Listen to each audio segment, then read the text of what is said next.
Okay. Hi, everybody. Can you hear me okay? All right. Yay, welcome to my talk. Thank you for coming. I hope you are having a fabulous time at Circle City. Everybody having a good time so far? I swear it does. It gets better every year. Okay, so welcome to Patching. It's complicated. A bit about me. I'm Cheryl Biswas. I go by Encrypted on the Twitters. I work as a strategic threat intel analyst at TD Bank in Canada. Now I'll do the necessary disclaimer. The opinions expressed here today are my own, solely my own, and not those of my employer. The end. Okay. Something I'm really excited to be part of is the Diana Initiative. This is a mini-con that promotes diversity and women in security, and this will be our second year happening during Hacker Summer Camp in Las Vegas, and I encourage and invite you to make it out, and I'd love to say hi to you there. Okay, warning, it will contain expletives because I can do that here. Don't tell my kids. Okay, and let's get started. Oh my God, 2017, what a year. So, we had Eternal Blue. We had WannaCry. We had Apache Struts. Not once, not twice, but 3 times. Yes. And OMFG, out of the gate in 2018, Spectre and Meltdown. Now, is that dumpster fire hot enough for you? But on a serious note, WannaCry taught us some very hard lessons about older, outdated, unpatched systems and the risks that they pose to us personally when hospitals got hit by ransomware. They could literally be the death of us. So this is a talk I have wanted to give for a long time, just based on experience, listening to people talk about the same series of issues, and then seeing evolution of malware. It's progressing, but we're not. So why patching? First of all, it's a common pain point. It is a pain in the ass. It is a necessary evil. But it's also this source of contention and divisiveness within our community. And there are really no easy answers. I thought that Bruce Potter gave an excellent, eloquent rant on this point at ShmooCon. Who here has been to ShmooCon? He had this to say this year: just patch your shit. It's not that easy. Now, this is something that, a phrase we like to throw around because, we get angry at the offenders. Hell, patching, that's a best practice. Why the heck wouldn't you do that? And that right there is a big reason for why I wanted to give this talk, because we have to understand why it isn't happening, why it really isn't that cut and dried. It's an issue around a blame game, and a blame game isn't going to solve things. So for me, this is about the stuff that we don't know. It's about the concerns and considerations of specialized systems, proprietary software, legacy things, stuff that we do not have familiarity with, let alone technical expertise. It's also about the costs of trying to do the right thing and having it go really, really wrong. It's about the business between us, technology. It's about the gap, actually, between us and business. And we've known about that for a long time. So I like what Alan Friedman has to say here.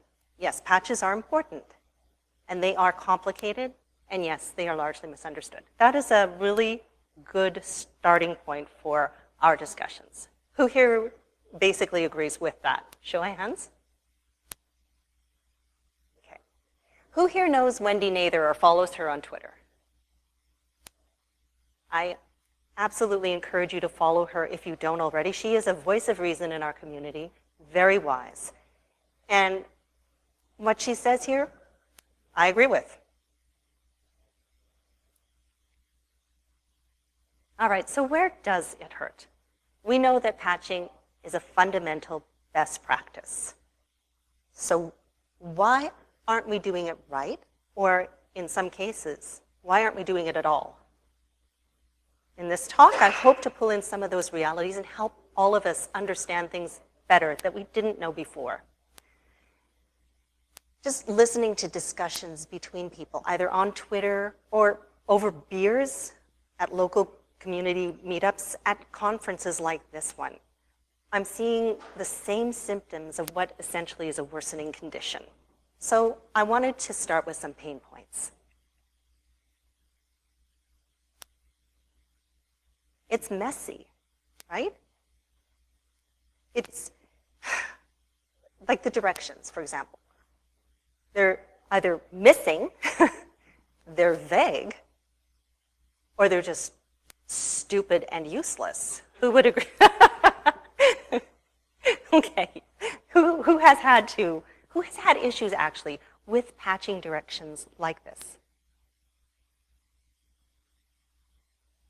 You want misconfigurations? Because that's how you get misconfigurations. Or this one. I think does it not feel to you like it is the worst game of hot potato ever? Right? Everyone's concern is nobody's responsibility. I get talked to, till I'm like out the door, which then leads to issues around accountability, right? Not my department, not my problem. Thank you, guys. So, does this sound familiar? Yeah. No, honest to God, though, does it not feel like this? I would liken it more to ongoing crisis management rather than patch management.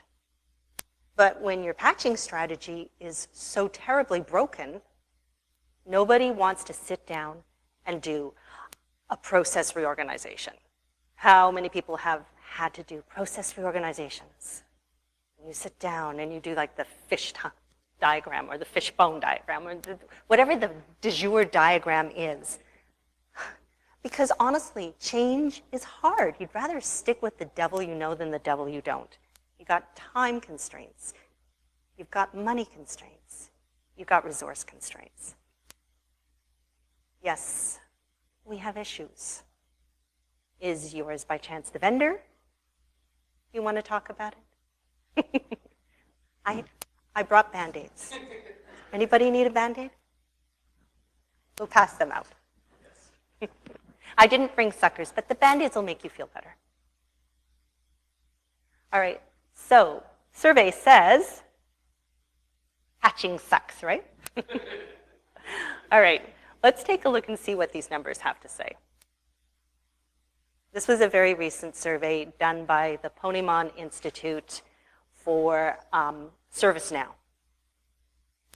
This is approximately, from the numbers of people, and a good number of people that they interviewed, how many hours weekly they guesstimate, how many people, and how much cost. So just looking at this, and this is how they feel. They did say suck, by the way. And this many days. I'll ask you quite pointedly, how many people think realistically most organizations, any organizations really, can commit to this? I don't think it's that doable. So I have 3 words for you. Prioritize, optimize, automate. Except it's not that easy. All right, so let's talk about managing releases. Do you remember the good old days when, life revolved around Patch Tuesday? No, not anymore. Because now we've got out-of-band releases, right? And then we've got staggered releases. And then we've got previews. And then we've got this thing called supersedence. If you can even spell that, let alone try to live by it. And it's a thing, and you do have to live by it. So in addition to that, we have to manage downtime with uptime. And then you have to get sign-off and find all the stakeholders and coordinate that and make sure that you've got their buy-in and agreement. And sometimes the simplest thing is the hardest thing, like knowing which releases of what you've got. Are any of these pain points for you currently? Yeah. Me too. Shh, don't tell my employer. All right, so we are damned if we do, right? Because, yeah, stuff breaks and stuff goes wrong. Just ask anybody who's had to live through the recent joys of applying meltdown inspector patches on their system and watching stuff break. However, if you follow Swift on security, and I will be willing to bet most of you do, they have pointed out on numerous occasions the necessity of patching, that it has to be a given. So it comes down to this. What is the cost you're willing to pay for the prevention, that ounce of prevention? Can you live with it? And then we're damned if we don't. And this is true too, very true, right?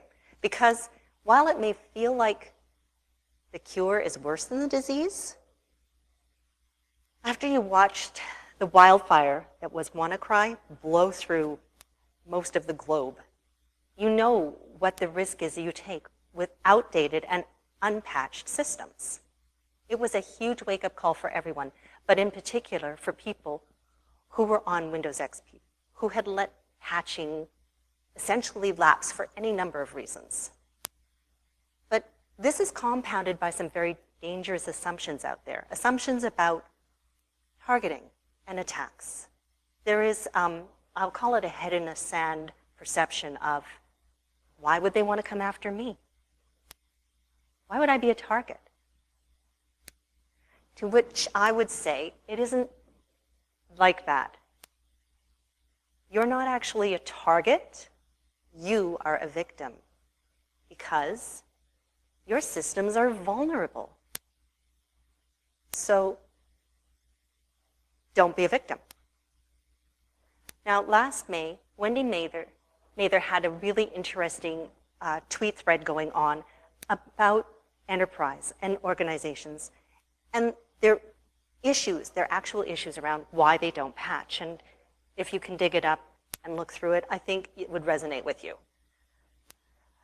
But the fact is, it's an ongoing issue. It's not changing. It's going to get worse because the threats we face, the malware we have to deal with, the complexity of exploits are continuing to evolve. So how do we learn to work with our organizations based on the past to make this process a less bitter pill to swallow? And we know from experience that patches are not perfect, which is why you need to have a process in place. Okay, and then, yeah, there are those patches that don't quite get it right. They don't hit the mark exactly. Case in point, Cisco. Cisco has not had a very good year. And back around the end of January, they issued a patch. Does anybody remember that? There was a laundry list of Cisco devices. Oh my freaking God. It was terrifying. Yeah, and it was for a severity 10. I think there was more than one, actually. That's kind of unprecedented. That was really serious fucking shit, sorry. And a week later, Cisco was issuing another patch because they hadn't quite completely patched the first one. Now, we all know what happens when you make it public that there is a vulnerability, especially if it's like a 0-day or that critical on like globally used systems, right? The attackers they're waiting in the wings. They're going to go after this. They had a week to work on that don't think they didn't take advantage of it. Yeah, that patch got issued, but what happened in the interim? And this has been ongoing through the year. It has not been a good year for patches. There have been more instances of, oops, we have to do that again. Sorry. Oh my God, oh my God. Meltdown and Spectre. I would have brought a bottle of Tylenol for all of you too, but I don't think I'm allowed to do that. Okay. Patching is not a silver bullet, particularly in this case. And it seems like every month brings fresh drama, right? So it's not about the loss in terms of processing speed already. Every write-up is about, well, if you patch it, it's going to be slower. Yeah, but if we patch it, it's patched, right? It's not, right? As long as we patch it without breaking more stuff. But the problem is it's not going well as a process, not at all. And my concern is for some other systems, ICS and critical infrastructure, that are also affected by this, because this is like a planet killer in terms of almost everything we use was impacted by these vulnerabilities, right? Well, ICS and SCADA and critical infrastructure tend to be proprietary systems, legacy software, stuff that when things go wrong, it goes down hard, doesn't come back up. And then you have major power outages and worse. Oh my God, it's a total meltdown. Who actually had systems break because of total meltdown or had to deal with this? So what happened in a nutshell was that putting the patch on for meltdown actually revealed or created a new vulnerability in Windows 7 systems. And it was bad, very bad. And again, something for attackers to actively and quickly exploit. And what essentially happened was, because we were looking at reading from kernel level at 120 kilobytes a second, go to reading system-wide at gigabytes per second. But better, in addition to that, there was write access. I can't even, no. That was a big oops. So yes. Does anybody listen to Defensive Security Podcast? Jerry Bell? Yes. So he is, as you know, a connoisseur of dumpster fires. And he sums it up very, very well with this particular statement, the one that's at the top that I didn't circle.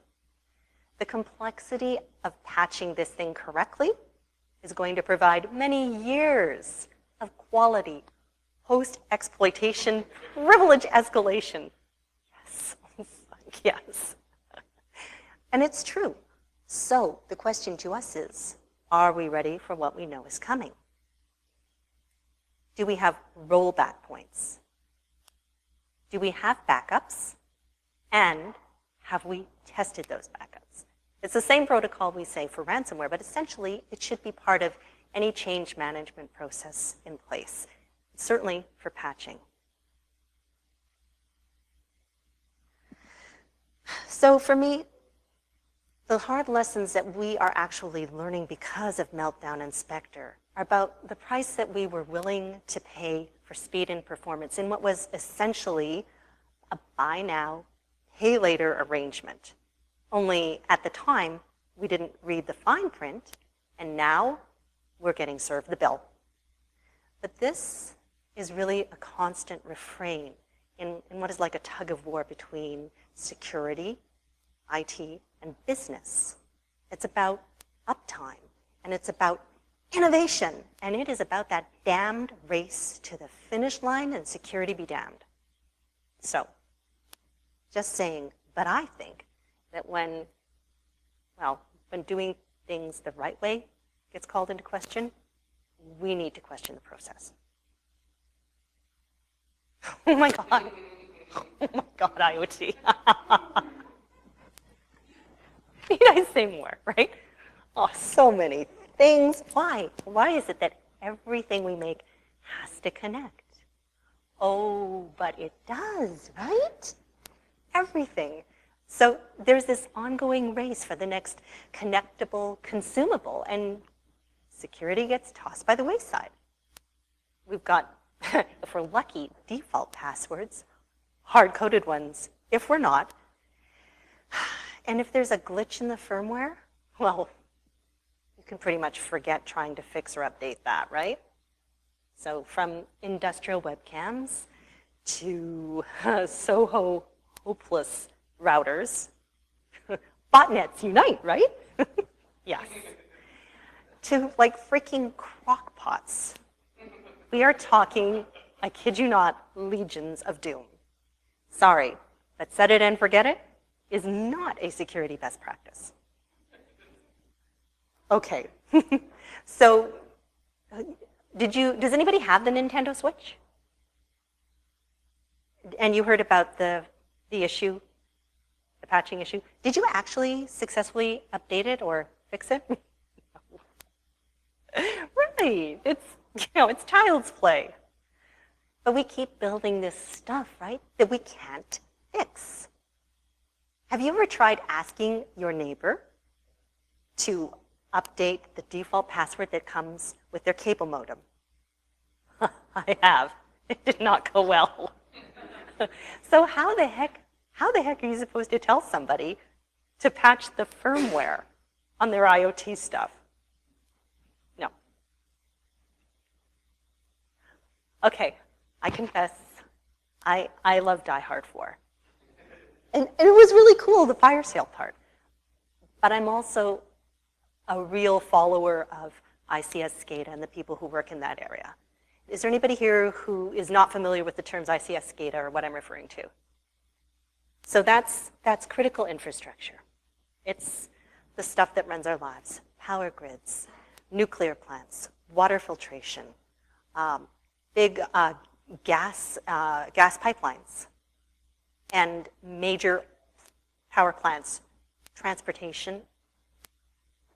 It's in a lot of places you don't even consider. Stuff we take for granted.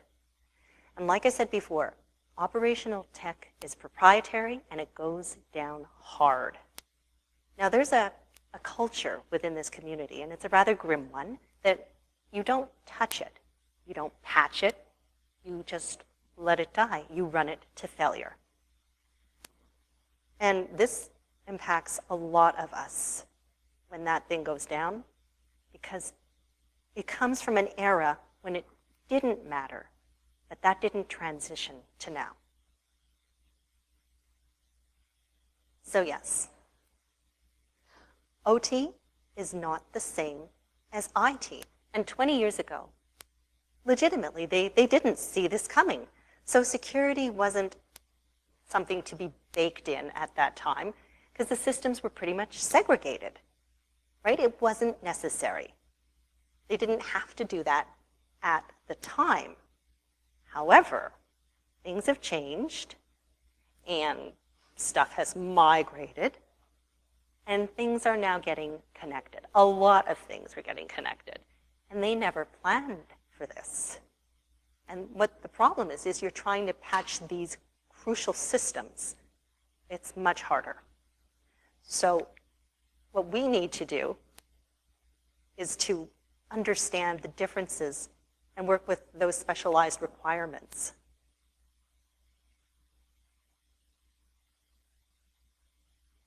There are a lot of endpoints in there.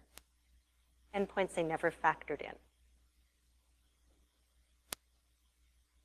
So let's talk about medical devices. Did anybody get to see the talk by Yelena earlier this afternoon?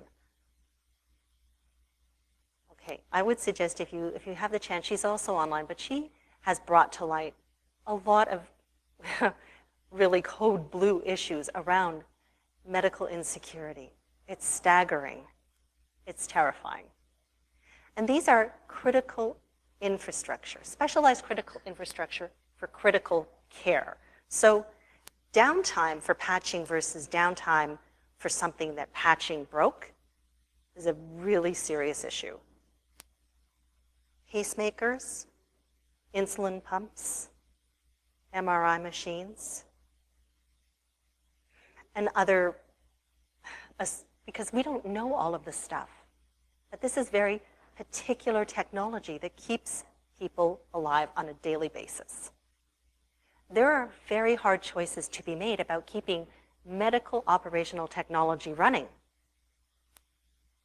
So we don't know how those decisions are made. They're within that community.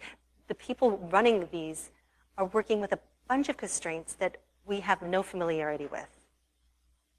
They are only just learning now to communicate that out to us, because they're working under the same kind of constraints that we all do. Resources, budget cuts, politics, bureaucracy. So let's factor that in and try to reach a better understanding of why they wouldn't be patching so that we can actually come at the problem a different way than we've been doing it. Mark Nunakoven was at Atlantic CircleCityCon at the end of April when I was, and he had some interesting points to say about medical device technology and insecurity. One of the examples he showed was this pacemaker. So it was recently updated. I went online, checked it out to see what they had to say, because it's been an ongoing list of things from when it was first introduced. So let's talk about the vulnerabilities. If this was a Windows system, or particularly an Active Directory system, we'd be all over it, right? Because what? We've got authentication, we've got encryption, yeah, and then how about the fact that you just have to be standing in close proximity to exploit it? That's freaking terrifying.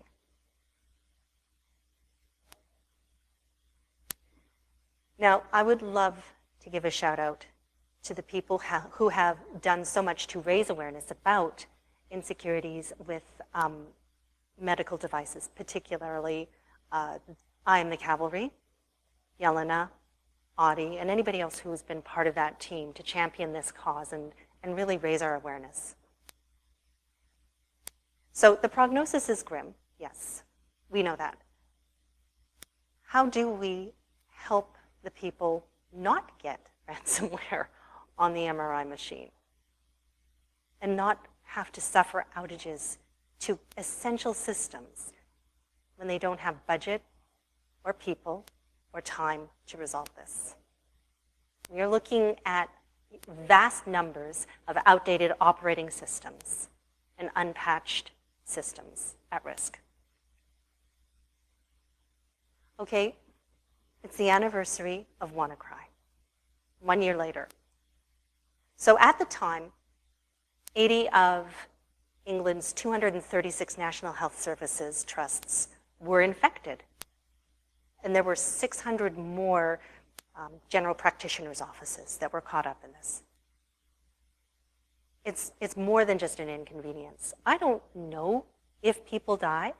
Maybe that information was held back. But you got to think about how that would impact somebody who had not elective surgery and somebody couldn't take them in at the time when they needed to be cared for. Well, it came down to the fact, and it comes down to the fact, that it's ongoing. There are still many systems at risk getting hit today by WannaCry, even though everybody in the world, my kids knew about it. It was all over the news. So England did a recent cybersecurity assessment of about 200 of these trusts. Every single one of them failed. That's staggering. And you have to stop back and say, why? When you know what can happen, why? And they came back with the reality that we can't fix them. We can't hatch them. We can't change what we have in place because we can't do the downtime. Everything is interconnected. We can't unbundle it, take it apart, and fix just that one piece. We don't know how to do this. Can we figure this out? This is our challenge. Does anybody work with mainframes or know much about mainframes? That's probably a good question. Ah, hello there. So it's pretty much a given that mainframes are special, cloistered systems unto their own. And it's true. Nobody touches the mainframe. It's got a whole culture around it. It's like this wonderful little secret world. And they have their own language, like Kix and Jez2 and Rex and all of these other acronyms that mean nothing to outside observers. But the fact is, if you want something kept uptime that's reliable, completely reliable and powerful, you put it on a mainframe. That's why it's at the heart of global finance. 1.1 million transactions per second, and these things really, they're practically guaranteed to stay up. That's why they're in place for the stuff that is the most valuable. However, eventually they need to have maintenance or upgrades, so you schedule outages. You have scheduled outages, because if you don't, you will have unscheduled outages. And I can tell you for a fact, really bad things happen then. And yes, Virginia, you can hack a mainframe, and you should. Now, these behemoths seem like they are impenetrable, but they are vulnerable like any other system. Only you never hear about this. And that's because IBM likes to keep that on the QT. They don't want you to know. In fact, when they send out vulnerability notifications to their customers, there are almost no details. Just, here, patch this. I'm not kidding. Now, I know these guys. Does anybody here follow Soldier of Fortune or Big Indian Smalls? I have huge respect for them. They are masters of the mainframe. And they have made it their mission to open up this cloistered secret world to the rest of us, and to reveal what the insecurities and flaws are of these massive giants of power. They want to show that these systems are just as vulnerable as anything else we're running, and how to do it. So yeah, they literally hack the Gibson. I highly recommend that you follow them and learn a little bit more about them, plus they're funny as hell. All right, so with all of this, how do we do this better? We know that patching is a best practice, but it is not the only one. So, misconfiguration. It's been at the heart of some pretty ugly vulnerabilities and exploits. But the thing is, that's a human error. It's not a technical glitch. So I would say, let's look at how we're doing network settings, firewall rules, what ports we're leaving open and shutting down. We can manage all of this. And when it's done right and regularly revisited, it's very powerful. It will stop attacks. And then let's talk about the actual business of patching. For example, priorities.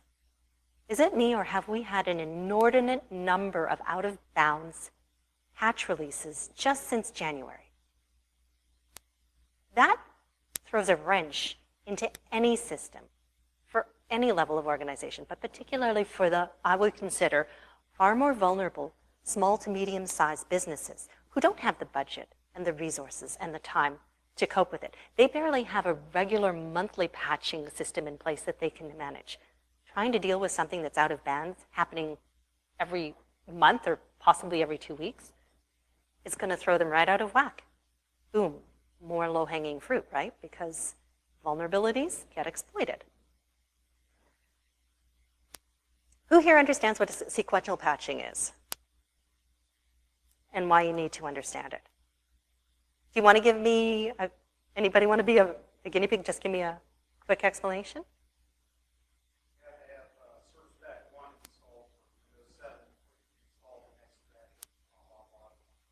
Exactly. You can't just jump ahead. You have to do it in order. That's a time constraint. That's a problem. You have to make sure that your systems are capable of taking that first service pack, and you have to be able to have it on hand and available. Or this. When you do testing, I'm not going to name, I've sat across from people and had some heated discussions about why you need to test your patch in a separate environment beforehand, because if it breaks something, you're going to really hate yourself the next morning. And it will go wrong. It can go wrong. And freaking guaranteed, if you decide to just put it out on the production system or adjacent to the production system, it is going to go wrong. Murphy is going to be right there. Who here wishes they had a test environment in place? I know people who have. I've done security assessments. And then, yeah, you really need to be able to coordinate that agreement for downtime and speak to the stakeholders. This all takes a lot of time and negotiation and patience. There are a lot of prematurely bald people out there. This is a wig. No, just kidding. Okay, yes, the proverbial road to hell. Okay, we need patching. Yes, but we also need to be ready for what goes wrong. So we need to have rollbacks in place and countermeasures, because stuff is going to happen. And I feel like I can't say this enough. It's that ounce of preparedness, right? It's so much worth it, because you don't want to have to deal with a pound of flesh that is going to literally be the cure. If you've lived through a bad Patch Tuesday, and really, who hasn't? When stuff goes wrong, it gets ugly. I've been on those triage calls, because with Windows, sometimes it isn't just 1 month of bad Patch Tuesday. Sometimes it's as many as 3 successive months. And from experience, it isn't as easy as just rolling it back. So you've got customers and their business takes a hit. For business, this becomes the hard argument in terms of dollars and risk, why they are not going to agree to your idea of a patching schedule. They're going to insist on their own. Now let's talk about visibility, which is crucial. I've got 5 W's here that we need to ask ourselves and be able to answer. It's really important. We're going to talk about the who, the what. Do you know what your crown jewels are? I'm talking about people who do not know what those are, or where they are, who can't say what's being used and when and by whom. This is a big one. You can't find what you're looking for when you need to fix it. It's not logged or cataloged anywhere. And of course this, which should just be a standard rule for everybody, least privilege. You don't need everybody having access to all of the things all of the time. Okay, so a lot of security professionals see the problem in terms of visibility, that we can't see from end to end across all of the different sections in IT. And we know that we have a problem in terms of working with silo mentality, and we don't communicate well. Well, if you can't see what all of your assets are, how do you secure what you're not aware of? You can't patch what you don't know is there. If you don't see all of the endpoints, you're going to miss stuff. So from experience, and I'm sure some of you have lived through this as well, when you have to go chase down equipment within your organization because you've been notified, and now your CEs, the C-suite, have been notified of a high-level critical 10 vulnerability, a planet killer, right? They're all over you. They're not paying attention, it seems, like any other time. But right now, they are breathing down your neck, and you have got to find this and patch it. Except you can't find it because you don't have up-to-date records. That there's a catalog system, but it is convoluted at best, and you do not even know where to look. And so you do the only other thing you've got, which is you start phoning people and asking them. And they sure as hell don't want to speak to you because you're interrupting their day. And they're really short-tempered. This is not a solution. I have a 2-word solution for you. Asset management. Please. All right, so what do you do when you can't patch? Mitigations. Yes. Yes, there is hope, and they are effective. One of them, I love the idea. How about this? Virtual patches. It'll buy you time. And that's what you want. You want to close that window of opportunity when a vulnerability is made public knowledge and the attackers are building exploits, because then you can actually get to work on putting a real patch in place and not be the lowest hanging fruit.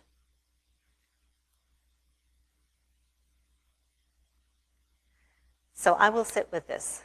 Security is not a Band-Aid solution. What it should be is a process that is in line with the needs and the objectives of a specific organization, with your organization. So it behooves us to understand more about where we are working and what's driving that business. Why? Because patching needs to be an integral part of the ongoing business process. And we want to get that C-level buy-in. So we have to work with them better by understanding more about what they are trying to do. Then we're going to be actually able to broker some meaningful discussions and achieve, I would like to think, a little more flexibility, but definitely create for them a business case to commit to giving us time, money, and resources so that we can do this better. Because if we want to help management hear the message, well then we've got to write a new prescription for patching. It's time for a second opinion. Thank you all very, very much for coming.